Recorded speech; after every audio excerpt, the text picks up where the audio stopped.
Hello नमस्ते everyone. My name is तन्मय कुमार और आप देख रहे हैं तन्मय उन्नति टैलेंट यूट्यूब चैनल। आज के इस वीडियो में मैं science chapter number 11 measurement and motion में टॉपिक ट्रांसलेशनल मोशन के बारे में एक्सप्लेन करूंगा। So let's get started.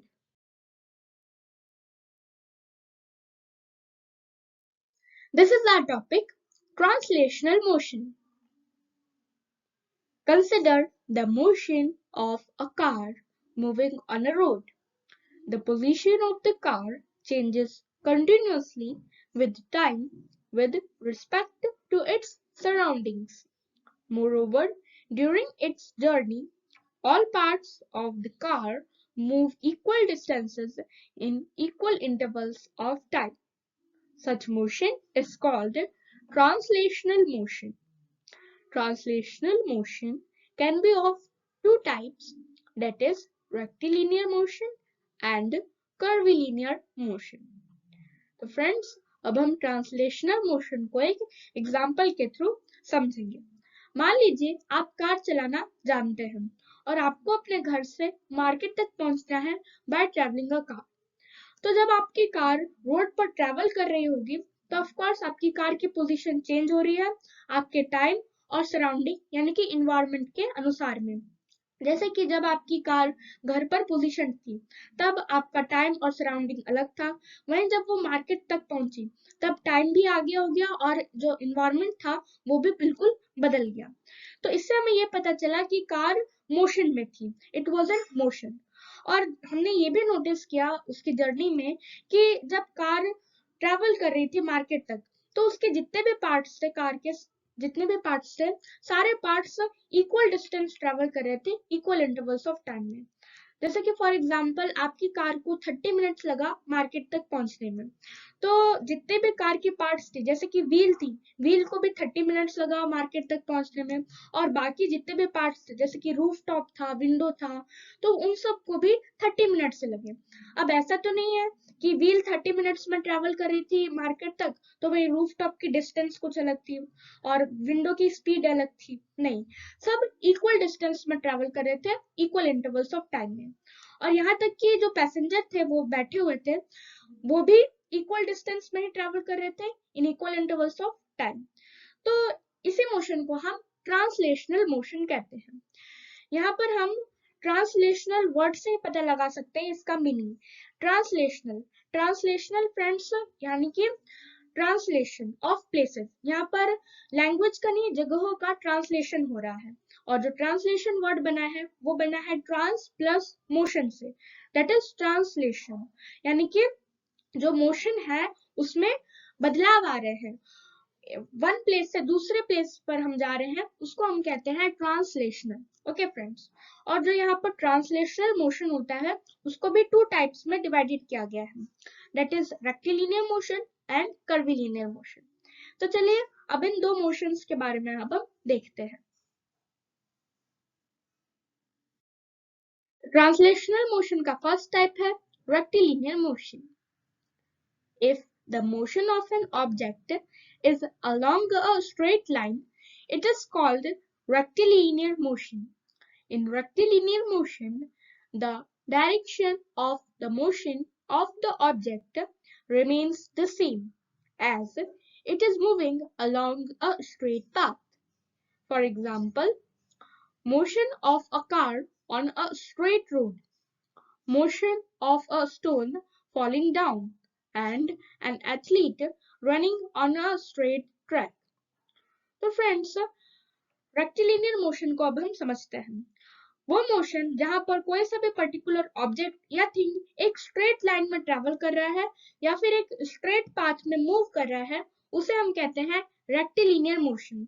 Friends, यहाँ पर आप इसके वर्ड से ही इसका मीनिंग पता लगा सकते हैं। रेक्टिलिनियर रेक्टिलिनियर यानी कि एक पर्टिकुलर ऑब्जेक्ट जो एक स्ट्रेट लाइन में ट्रैवल कर रहा है। यहाँ पर रेक्टी का मतलब होता है स्ट्रेट और लीनियर का मतलब होता है लाइन, यानी कि स्ट्रेट लाइन मोशन, इसको हम सिंपल वर्ड में कह सकते हैं। रेक्टिलिनियर मोशन में जो ऑब्जेक्ट की मोशन का डायरेक्शन है वो हमेशा सेम ही रहता है for a period of time. Okay friends, क्योंकि वो एक स्ट्रेट पाथ से गुजर रही है। अब जैसा कि यहाँ पर आप इस कार को देख सकते हैं जो कि रेक्टिलिनियर मोशन में है। यहाँ पर एक ये कार जो है वो स्ट्रेट पाथ से गुजर रही है, एक स्ट्रेट रोड से गुजर रही है, तो ऑफ कोर्स ये रेक्टिलिनियर मोशन में है। क्योंकि यहाँ पर आप देख सकते हैं कि जो ऑब्जेक्ट की मोशन का डायरेक्शन है ये एक पर्टिकुलर डायरेक्शन में जा रही है, तो उसका डायरेक्शन यहाँ पर सेम ही है, इट रिमेन्स द सेम, क्योंकि वो एक स्ट्रेट पाथ से ट्रेवल कर रही है, वो कोई जिगजैग पाथ से ट्रेवल नहीं कर रही है, उसमें कोई भी कर्व नहीं है, वो एक स्ट्रेट रोड गुजर रही है वहां से जिस पर कार ट्रेवल कर रही है। इसके एग्जांपल है motion of a car on a straight road, जो मैंने आपको अभी बताया, motion of a stone falling down. अब आप जैसे कि देखते हैं कि एक माउंटेन से या फिर एक हिल से जब आप स्टोन को फेंकते हैं तो ऑफ कोर्स जो स्टोन रहती है वो सीधे सीधे ट्रैवल करके सीधे सीधे मोशन में जाकर वो नीचे पहुंचती है। तो इसका क्या मतलब है कि वो रेक्टिलिनियर मोशन में जा रही है, क्योंकि वो एक स्ट्रेट पाथ से ट्रैवल कर रही है। वैसे जब हम बात करते हैं स्पोर्ट्स की, तो the athlete running on a straight track, हम देखते हैं कि जब कोई भी एथलीट जो होता है वो स्ट्रेट ट्रैक से भागता है या रन करता है या फिर कोई भी एक्टिविटी करता है, तो वो भी रेक्टिलिनियर मोशन में हुआ, क्योंकि वो जो रनिंग कर रहा है वो एक स्ट्रेट पाथ से ही कर रहा है, उसमें कोई भी कर्व नहीं आ रहा। तो so this is also the example of rectilinear motion. Now we are on the second type of translational motion, curvilinear motion. If an object moves along a curved path, it is known as curvilinear motion. In curvilinear motion, the direction of the motion of the object changes with time, but the orientation of the object remains the same. For example, motion of a car on a curved road. तो friends अब हम curvilinear motion को समझेंगे। वो motion जहां पर एक particular object एक कर्व्ड पाथ में ट्रेवल करती है या फिर एक कर्व्ड लाइन पर मूव करती है, उसे हम कहते हैं कर्विलिनियर मोशन। यहाँ पर हम कर्विलिनियर मोशन को इसके वर्ड से ही समझ सकते हैं। कर्विलिनियर, कर्व यानी कि घुमावदार, जहां पर ट्विस्ट हो, कर्व हो, और लीनियर यानी कि लाइन यानी कि कर्व पाथ्स का जो मोशन होता है उसको हम कर्विलिनियर मोशन कहते हैं। फ्रेंड्स, जो कर्विलिनियर मोशन होता है वहां पर ऑब्जेक्ट की मोशन का डायरेक्शन टाइम के अकॉर्डिंग चेंज होते रहता है, जैसा कि आप यहाँ पर फिगर में भी देख सकते हैं। In the figure 11.10 this is the curvilinear motion, और आप देख सकते हैं कि ये जो कार है, रेड कार, ये एक जिगजैग पाथ से ट्रैवल कर रही है, मींस एक कर्व्ड रोड से ट्रैवल कर रही है, और यहाँ पर इसका जो डायरेक्शन है वो टाइम के अकॉर्डिंग चेंज हो रहा है। वही हमने रेक्टिलिनियर मोशन में देखा था कि जो एक पर्टिकुलर ऑब्जेक्ट है जब वो स्ट्रेट पाथ में ट्रैवल करती है तो उसका डायरेक्शन सेम ही रहता है।